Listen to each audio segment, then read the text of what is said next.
Once the Jedi Knight, Anakin Skywalker, was a slave on Tatooine who was found by Jedi Master Qui-Gon Jinn when he was 9 years old.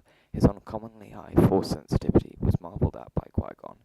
He was then freed by Qui-Gon due to the belief that he was destined to destroy the Sith and bring balance to the Force. After Qui-Gon was murdered by Darth Maul, his then Padawan, Obi-Wan Kenobi, promised that he would train Anakin in Qui-Gon's final moments.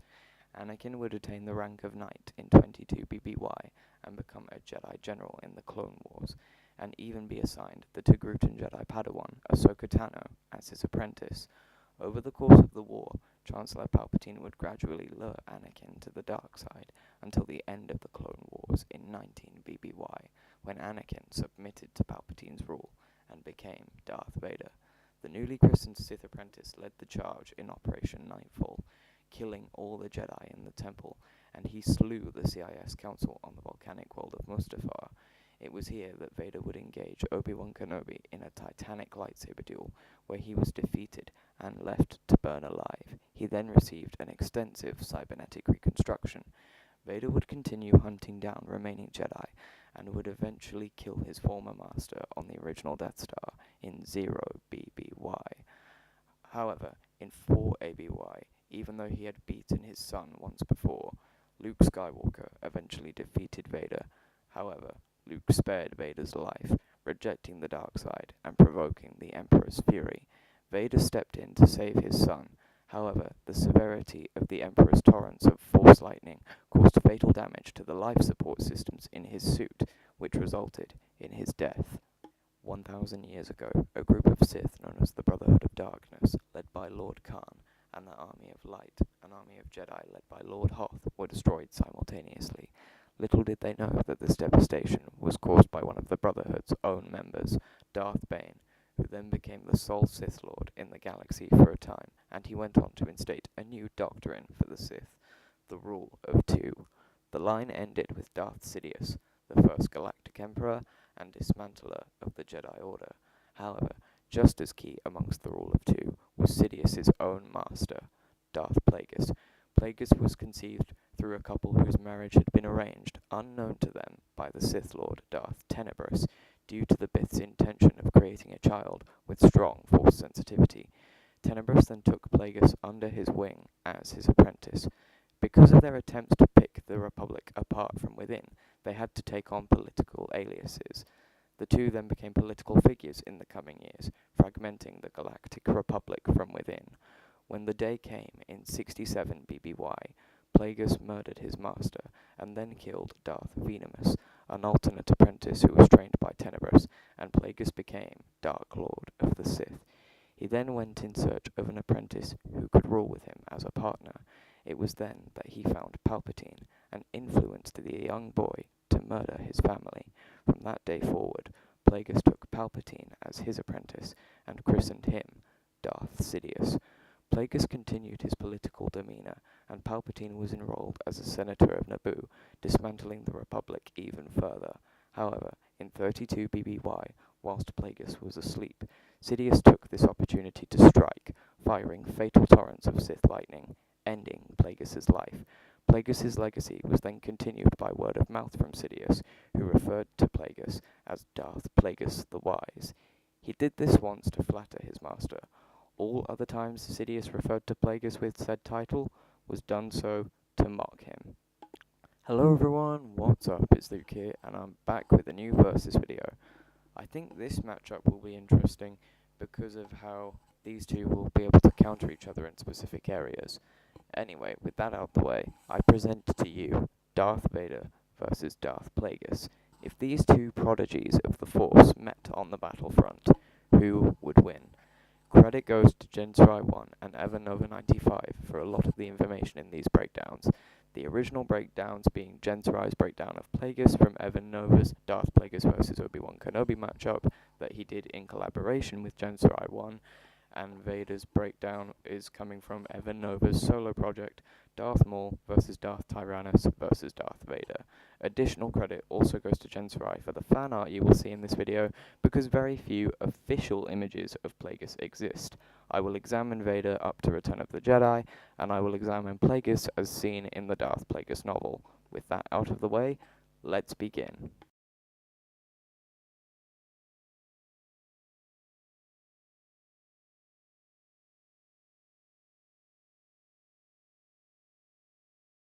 First, we will examine their physicality. A 45-year-old human male at the time of his death, Darth Vader was a very battle-hardened individual who had taken many hits from his adversaries. Something I wish to mention about the dark side of the Force is that it commonly causes physical degradation to those who deeply immerse themselves in it. There are key visual changes that indicate such a degree of immersion, examples of which being a pale skin complexion and golden Sith eyes, and except for the occasional sporting of the aforementioned Sith eyes, Vader didn't long-term suffer from those changes. His suit, though, did hamper him considerably. Due to the severity of the injuries he sustained on Mustafar, Vader's suit was not only crudely constructed, but his reconstruction generally was rushed. His limbs, unfortunately, weren't devoid of this crudely constructed nature, and his mobility was hampered. Also, the plating wasn't as durable as it could have been, because considerable force on the armor plating could cause it to break.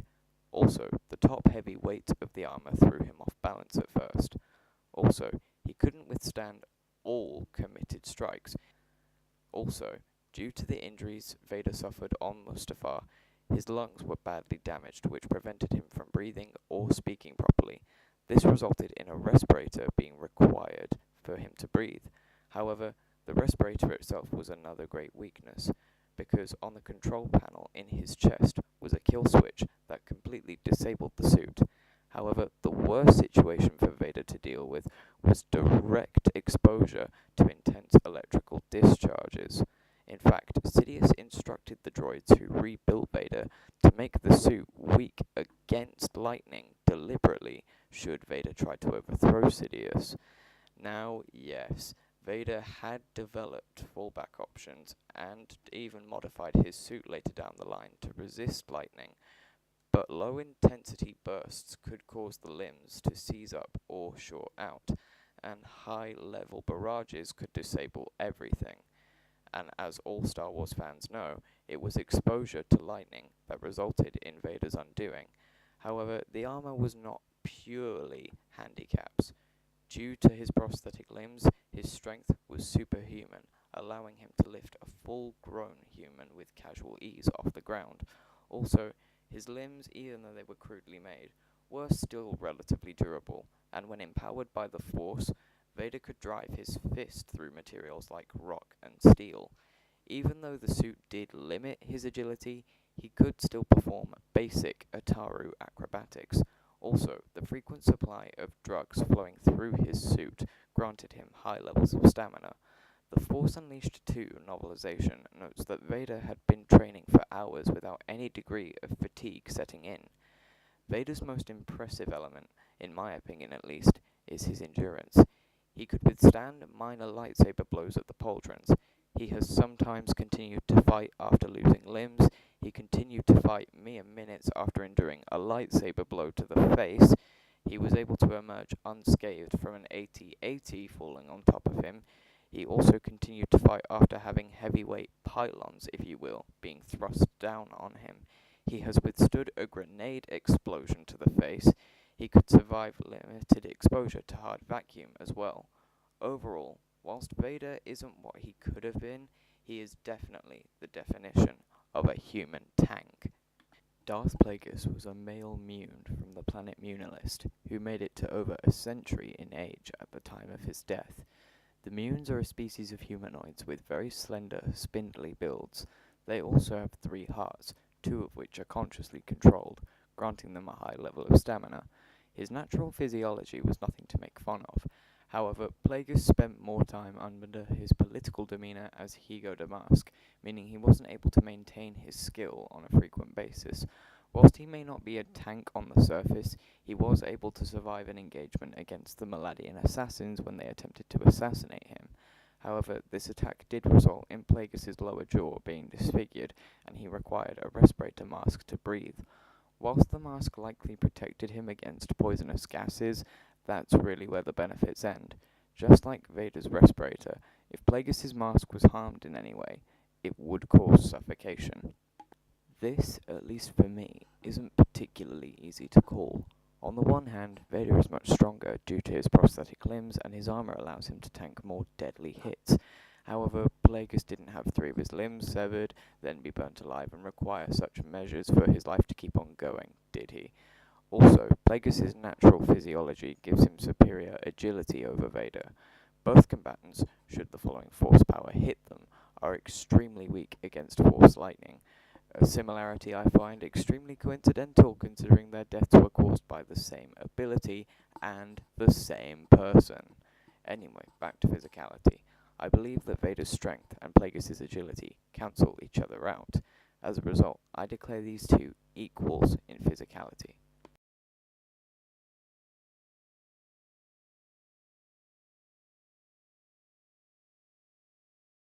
Now we will examine their abilities as lightsaber duelists.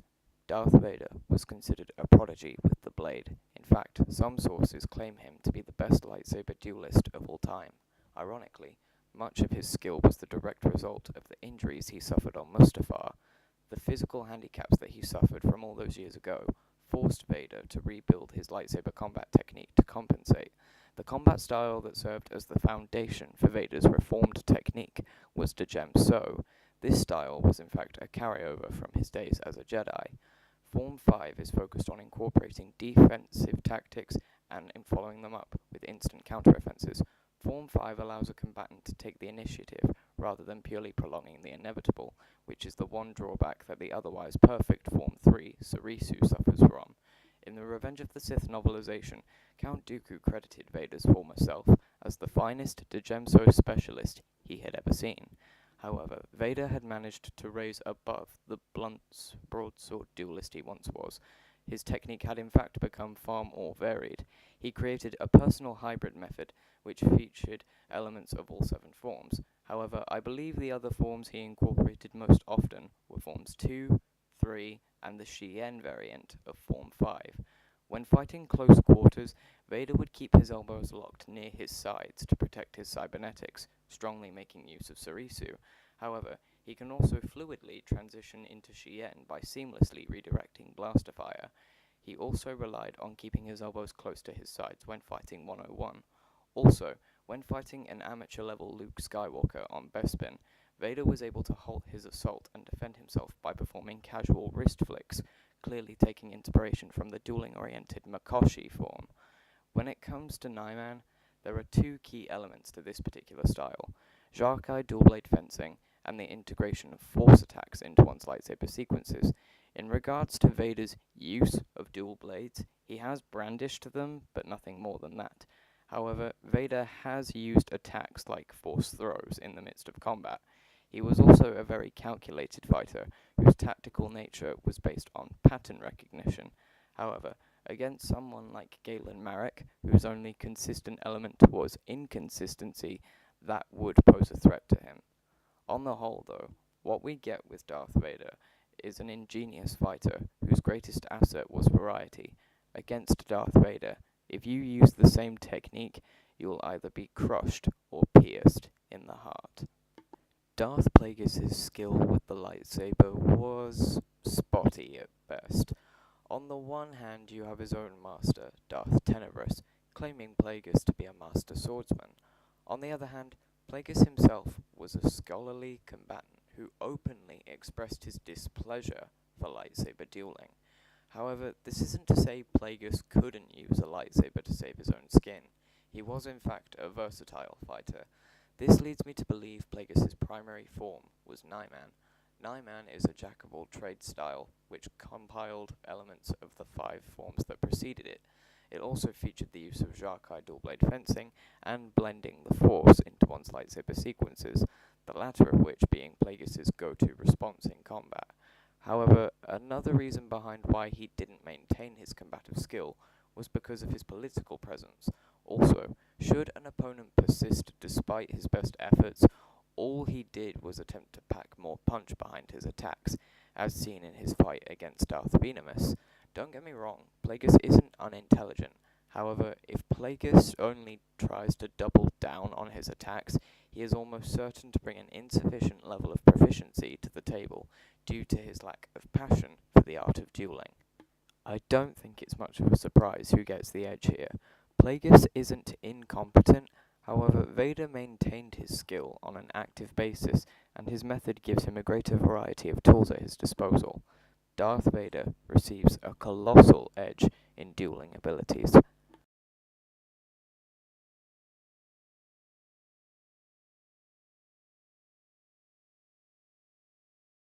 Now we will examine their Force abilities. Whilst he wasn't the avatar of the Force he could have been, Darth Vader reformed his use of the Force to be more skillful and varied. On a more basic level, he could use pushes to ragdoll his adversaries, and in the way of telekinesis, he could make crates become projectiles, and he could even throw his lightsaber in combat. However, he could also unleash devastating Force waves, and he could even use brief bursts of Force speed. On one occasion, he was even showcased using the Force Shockwave for crowd control. He could even use beast control as a means to tame the minds of animals, which is something that we did see him do as a Jedi as well. However, he didn't use this ability often. When it comes to telepathy, Vader was very skilled in the way of the Sith Dunmok tactic, probing the minds of his enemies, such as how he probed Luke's mind and found out Leia was Luke's sister. Vader's signature Force ability, though, was Force-based strangulation, aka Force choke. On a more basic level, he could use it against single and multiple enemies, and on one occasion managed to destroy a Jedi's heart. He could even use the dark side to will himself to continue living. This is how he survived the otherwise fatal fourth-degree burns that scarred him on Mustafar. This ability also allowed him to breathe unassisted, in other words, without his helmet. However, he couldn't do this forever, only for a few minutes at a time at most. Vader, when it came to Force Lightning, was incapable of conjuring or defending against it. The reason for why he couldn't do that is because lightning has to be generated and defended against if you use Tutor Menace by organic hands, and all of Vader's limbs were prosthetic. Also, if Vader tried to use Force Lightning himself, it would cause more harm to himself than the intended target. However, Vader could still defend against it, namely by catching it with his lightsaber. Overall, though, Vader's talent with the Force isn't to be underestimated. Darth Plagueis was an extremely powerful Force user. In fact, his ability with the Force was so great that he attained moderate skill with various powers before his training officially begun. He could use telekinesis to devastate enemies by using massive Force waves. He could casually grip and throw heavy objects. He could also use Force Throw to manipulate his lightsaber in combat. When in combat against Darth Venemus, he used telekinesis to break the tree branch that Venemus was standing on. Defensively, he could conjure Force shields, which he did use when fighting off the Maladian assassins. He could also use Tutor Menace to absorb blaster fire and transform it into Force Lightning. Force Lightning was an ability that Plagueis had particularly high skill in. He actually used it to ignite a fire which killed a target upon contact. On a telepathic level, he was able to make his childhood friends playthings when he was only a boy. In fact, his skill in the way of telepathy became so advanced that he created an illusion of himself that fooled Sidious. Now we come to the big one, Plagueis' midichlorian manipulation. He could influence the midichlorians to create life. He could also will a target to die, if he so desired. However, he couldn't save himself from death. However, he did fail during one of these manipulation experiments, and is supposedly responsible for creating the most powerful Force sensitive in all of Star Wars. To put it bluntly though, Plagueis' talent with the Force isn't to be trifled with. This round I also find easy to call. Vader is an immensely talented Force wielder, and made far more tactical use of it than he once did as a Jedi. However, the thing that turns the tide against him here is Plagueis' ability to use Force Lightning. Now yes, Vader had insulated his suit to withstand the effects of Force Lightning better, and he can use his lightsaber to defend against it. However, should Plagueis' lightning hit Vader, it could mean game over. Darth Plagueis receives a considerable edge in Force abilities. Now we will examine their weaponry. Darth Vader's lightsaber is very utilitarian. What's interesting about it though is just the pure aesthetic. In Dark Lord, The Rise of Darth Vader, Sidious lent one of his own lightsabers to Vader to serve as inspiration. However, Vader regarded it as an antique and wanted to create something novel. However, he unintentionally and essentially crafted a dark side replica of the saber he used as a Jedi Padawan. Therefore, it has all the same design features, those being the black grips along the bottom, the ignition button in the center of the hilt, and the angular emitter shroud. His weapon also featured a dual phase setting that allowed it to alternate between standard and extended blade lengths.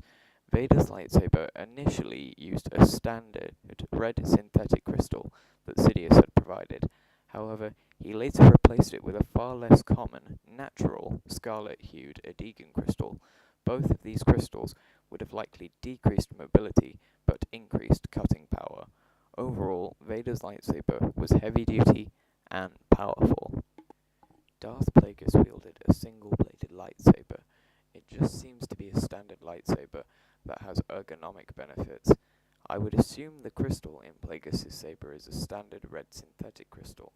This would decrease mobility, yet increase cutting power. Overall, Plagueis' lightsaber is nothing more than standard. The sabers that both combatants wield are standard single-bladed lightsabers. However, the dual face setting in Vader's weapon gives him more options. Darth Vader receives a slight edge in weaponry.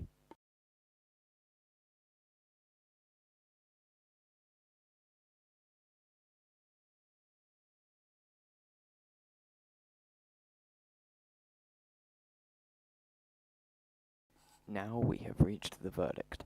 Something I wish to clarify though, before we proceed any further, was to do with the verdict of Ben Kenobi versus General Grievous, because I didn't say who stood in for who, though you probably already guessed it if you saw that video.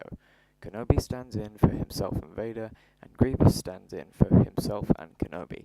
Anyway, back on topic. I believe this battle would play out in a similar way to Obi-Wan's battle with Count Dooku on Geonosis. Plagueis would stand in for Dooku, and Vader would stand in for Obi-Wan. Vader would draw and ignite his saber, and Plagueis would fire bolts of lightning Vader's way, and Vader would block them. After a few attempts at this, Plagueis would ignite his own saber, and the two would cross blades for a short while. Eventually, though, the roles would reverse. They would engage in a blade lock, and Vader would put his Makashi-style precision to use and strike at Plagueis' arm, then his leg. Vader would raise his saber above his head and cleave it through Plagueis' waist, leaving the Mune dead, and Vader would walk away. Therefore, I declare Darth Vader, the tyrannical Sith Lord, the victor. Well, there you have it, my third versus video. Again, I'm extremely sorry that this was on the back burner for so long, guys. I will do everything I can to ensure that these videos will be made more often and get them out sooner. However, I don't think more versus matches will be released until the new year at this point, and also the rate at which they're being produced is not great on my part. But anyway guys, I hope you enjoyed this video, and bear in mind guys, this is just my opinion, no one else's. Please leave your thoughts in the comments below though guys. Do you believe Plagueis could defeat Vader, or do you agree with me that Vader would rule the day? Anyway guys, I hope you enjoyed this video, and I commend those of you who have stuck around waiting for this video to come out, but videos should be coming more frequently from now on. I'll do what I can. Anyway guys, I hope you enjoyed this video, and I'll see you guys in the next one. So until then, goodbye, you've been warned, and may the Force be with you. Coming soon. You think you have a chance against me?